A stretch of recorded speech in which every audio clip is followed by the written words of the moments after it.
प्रयागराज में अगले साल शुरू होने जा रहे महाकुंभ को लेकर साधु संतों और अखाड़ों को जमीन आवंटन का काम शुरू हो गया है। जमीन आवंटन को लेकर कुछ दिन पहले हुए विवाद के बाद शांतिपूर्ण तरीके से जमीन आवंटन का काम शुरू हुआ।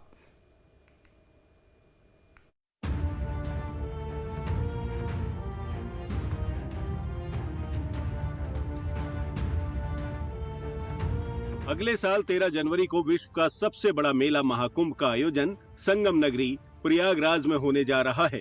प्रयागराज महाकुंभ में साधु संतों और अखाड़ों के साथ करीब 40 करोड़ लोगों के आने की संभावना है।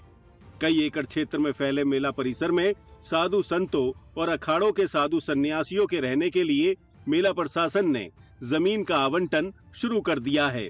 कुंभ में भारी संख्या में साधु संतों सन्यासियों को देखते हुए इस बार जमीन का आवंटन ज्यादा करने की मांग साधु संतों के द्वारा की गई थी। मेला क्षेत्र में जमीन को लेकर अखाड़े के संत महात्मा बैठक के बाद अफसरों के साथ मेला क्षेत्र पहुंचे और अपनी अपनी जमीन ली। ये आज सभी अखाड़ों का आवंटन का कार्यक्रम निर्धारित था 18 और 19 तारीख को, जिसके क्रम में 7 शैव अखाड़े और 3 बड़ा उदासीन अखाड़े के महंत जी लोग आए थे। उन्होंने अपना स्थान देख लिया है, चिन्हित करा दिया गया है उनको, और सभी ने सफलतापूर्वक संतुष्टि जाहिर की है, प्रसन्नता जाहिर की है। अखाड़ों को जमीन आवंटन का काम 19 नवंबर तक चलेगा। अखाड़ों के बाद दूसरे संप्रदाय के संतों, तीर्थ पुरोहितों और संस्थाओं को जमीन आवंटित की जाएगी। मेला प्रशासन के अफसरों ने अखाड़ों के संत महात्माओं को 2019 के कुंभ के मुकाबले इस बार 10% ज्यादा जमीन देने का भरोसा दिलाया है। बैठक के बाद अखाड़ा परिषद के अध्यक्ष महंत रविंद्र पुरी और दूसरे संतों ने कहा कि प्रयागराज का महाकुंभ सनातन धर्मियों की आस्था का सबसे बड़ा उत्सव है। ऐसे में किसी की नाराजगी का कोई सवाल ही नहीं उठता।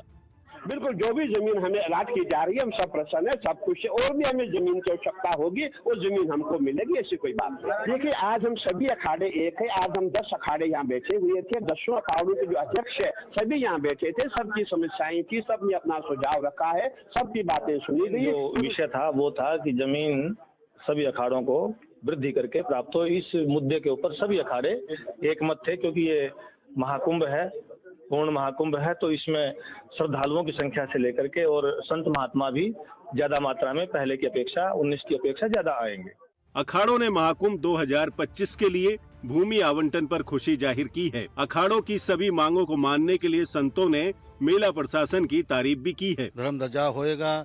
धर्मध्वजा हमारे उदासीन अखाड़े का है जो 10 तारीख को है, 12 तारीख को है जो हमारा प्रवेश छावनी प्रवेश होगा, और फिर जो 3 स्नान है 14, 29, 3, 14 मकर संक्रांति, 29 मौनी अमावस्या, 3 है जो बसंत पंचमी, ये स्नान संपन्न किया जाएगा। अखाड़ों का हमारे जो है सभी शैव सन्यासी अखाड़ों की भूमि का आवंटन, सभी 13 अखाड़ों की भूमि का आवंटन, सब लोग अपनी अपनी भूमि का निरीक्षण कर रहे हैं। शासन प्रशासन सब लोग साथ में रहकर दल बल के साथ भूमि का निरीक्षण हुआ, और सब एक तरह से जो है एक तरफ से भूमि का निशान लगाते हुए जिसकी जितनी भूमि है चिन्हित करते हुए आगे की ओर बढ़ रहे हैं। महाकुंभ को लेकर हुई अखाड़ा परिषद की बैठक में खास ये रहा कि इसमें 13 में से 10 अखाड़े शामिल हुए। इससे पहले अखाड़ा परिषद 2 गुटों में बटा हुआ था। एक गुट में 7 और दूसरे गुट में 6 अखाड़े थे।